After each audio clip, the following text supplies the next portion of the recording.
قال الله سبحانه وتعالى أحسن كما أحسن الله إليك صدق الله المولانا العلي. மேலான அல்லாஹ்வின் நல்லடியார்களே, நபிகள் நாயகம் ஸல்லல்லாஹு அலைஹி வஸல்லம் சொன்னார்கள், அத்தீனு அன் நசீஹா. தீன் என்று சொன்னால் அன் நசீஹத்து. அன் நசீஹத்து என்றால் நலவு நாடுதல். யாருக்கு? அல்லாஹுவிற்கு நலவை நாடுதல், அல்லாஹுவின் தூதருக்கு நலவு நாடுதல்.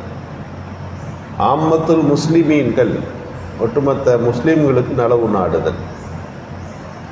அதுதான் தீன் என்று சொன்னார்கள். அல்லாஹுக்கு நலவு நாடுறதுனா என்ன?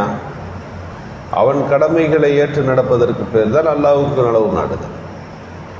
அல்லாஹுடைய தூதருக்கு நலவை நாடுதல் என்றால் நபிகள் பெருமானாரை பின்பற்றுவதும் அவர்களின் வழிமுறைகளை கடைபிடிப்பதும் தான் பெருமானாருக்கு செய்கின்ற நலவு நாடுதலாக இருக்கிறது. ஒரு ஆம்மத்துல் முஸ்லிமீன், ஒட்டுமொத்த சமுதாயத்திற்கும், மனித இஸ்லாமிய சமூகத்திற்கு நலவு நாடுதல் என்றால் இஹ்வத்துல் முஸ்லிமீன் என்கின்ற ஒரு இஸ்லாமிய பந்தத்தை பேணுவது. ஒரு முஸ்லீம் இன்னொரு முஸ்லீமுக்கு செய்ய வேண்டிய கடமைகள் என்று நபிகள் ஸல்லல்லாஹு அலைஹி வஸல்லம் அவர்கள் சொல்லி இருக்கிறார்கள். ஒரு உதாரணம் சொன்னால் சரியாக இருக்கும். ஒருத்தர் 30 திர்ஹங்களை கொடுத்து ஒரு குதிரை வாங்கிட்டு வர சொன்னார். அவர் காசை எடுத்துக்கிட்டு போய் ஒரு கடையில் பார்த்தா ஒரு குதிரை இருக்கிறது. அந்த குதிரைக்கு விலை எவ்வளவு வேண்டுமானாலும் தரலாம், அந்த அளவுக்கு சரியாக இருக்கிறது. 30 அல்ல 40 திர்ஹம் தருகிறேன் என்று அவர் சொல்லுகிறார். வாங்க போனவர் 50 என்று சொல்லுகிறார், 60 என்று சொல்லுகிறார். சொல்லிவிட்டு, உங்கள் குதிரை எல்லாத்துக்கும் பெருமானதாக இருக்கு, எவ்வளோ கேட்குறீங்க என்றெல்லாம் பேசுகிற போது ஒரு சின்ன தொகையை, குறைவான தொகையை சொல்லி அந்த குதிரையை அவர் விற்கிறார். நீங்கள் எவ்வளோ வேணால் செஞ்சு விற்றுருக்கலாமே, இதுக்கு எவ்வளோ வேண்டுமானால் லாபம் வைத்திருக்கலாம் அல்லவா, நீங்கள் ஏன் இவ்வளோ கம்மியான ரேட்டுக்கு கொடுக்குறீங்க? அப்போது சொன்னார், இதனுடைய தரம் இவ்வளவுதான், இதற்கு இவ்வளவுதான் நிர்ணயம். நீங்கள் இதை அதிக விலைக்கு கேட்கிறீர்கள் என்பதற்காக வேண்டி நான் உங்களுக்கு அதை தந்துவிட முடியாது. அப்படி செய்வது ஒரு முஸ்லீமுக்கு நலவு நாடுதல் என்கின்ற வார்த்தைக்கு கீழே வராது. நாம் அவர்களுக்கு நலவு நாட வேண்டும் என்று பணிக்கப்பட்டிருக்கிறோம் என்று அந்த சஹாபி சொன்னார்.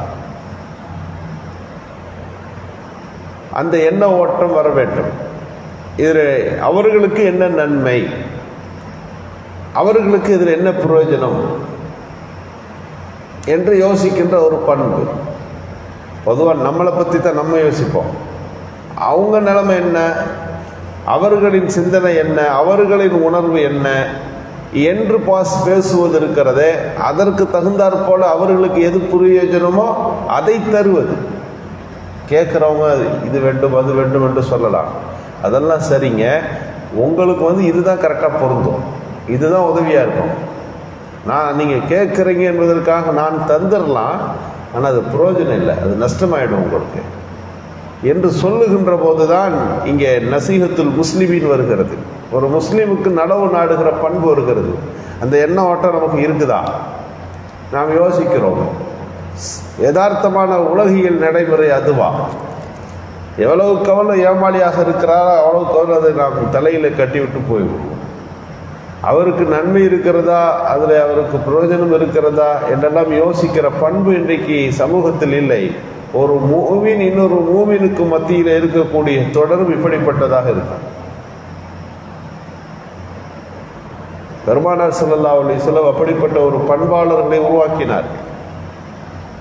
ஒரு வீட்டுக்கு ஆட்டு தலை போகுது, அவங்க சாப்பிடணும் தேவை உள்ளவங்க, ஆனால் அவங்களுக்கு சிந்தனை எப்படி வந்துச்சுன்னா, இது பக்கத்து வீட்டில் இருக்கிறவங்களுக்கு இது தேவையாக இருக்குமே, அவங்க வீட்டில் இறைச்சி சமைத்து கறி சமைத்து நமக்கு தெரியலையே, அந்த குடும்பத்துக்கு இது பிரயோஜனமாக இருக்குமே என்று அதை அவர்களுக்கு கொடுத்தார்கள். அது அப்படியே சுற்றி ஒவ்வொரு வீடாக போச்சு, ஒவ்வொரு வீடாக போய் கடைசியாக கொடுத்தவருக்கே வந்துருச்சு. அப்போ ஒரு ஊர் தெருவில் இருக்கிற அத்தனை பேருக்கு என்ன சிந்தனைனா, நமக்கு சரிதான், அவருக்கு இதில் ஏதாவது பிரயோஜனம் இருக்குமா, அவருக்கு அது பயன்படுமா, அந்த குடும்பத்தின் உயர்வுக்கு இது ஏதாவது காரணமாக அமையுமா, நம்மளால சின்ன உதவி, அவ்வளோதான். இந்த சிந்தனையோட்டத்தோடு அந்த சமூகத்தில் மக்களின் மனங்கள் ஒன்றிணைந்திருந்தது என்பதுதான் நபிகள் ஸல்லல்லாஹு அலைஹி வஸல்லம் ஏற்படுத்திய மாபெரிய மாற்றம். அல்லாஹ்வுக்கு அல்லாஹ்வுடைய தூதருக்கு செய்கின்ற நசீஹத் ஒன்று, இந்த ஒட்டுமொத்த முஸ்லிம் சமூகத்திற்கும் நலவு நாடுகிற பண்பு, நல்லத எண்ணுகின்ற அந்த சூழல், ஏதாவது ஒரு பயன் உங்களுக்கு கிடைக்கணும். இதுதான் ஒரு மூமியினிடத்தில் இருக்கின்ற ஈமானிய பண்பு. ஈமான் நம்ம சொல்றோமே, அவருக்கு ஈமான் இருக்குங்க, அவருக்கு ஈமான் இருக்குங்க, ஈமான் இருக்குங்கன்னா அல்லாஹ்வை நம்புறதுக்கு பேர் தான் ஈமானு. ஆனா செயல்பாடுகள்ல ஈமான் வேணும் இல்லையா? செயல்பாடுகள்ல ஈமான்னா என்னது? தொழுகிறது, நோன்பு வைக்கிறது, அது ஈமான் தான். அது மட்டும் இல்லையே, ஈமானிய பண்புகள், செயல்பாடுகள், அகலாக்குகள் என்று அதிகம் இருக்கிறது. இவைகள் இல்லை என்றால் என்ன? ஒன்றும் இல்லை, ஈமான் நிறைவு பெற்ற ஈமான் இல்லை என்பது அதற்கு பொருள். ஈமானுடைய பயிற்சிகள் இன்னும் ரொம்ப தேவைப்படுகிறது. ஒரு 50-60 வருட வாழ்க்கையில் ஒரு மூமினிடத்தில் எத்தனையோ நல்ல செயல்பாடுகள் வர வேண்டும். அதுதான் ஈமான் நம்மிடம் எதிர்பார்க்கிறது.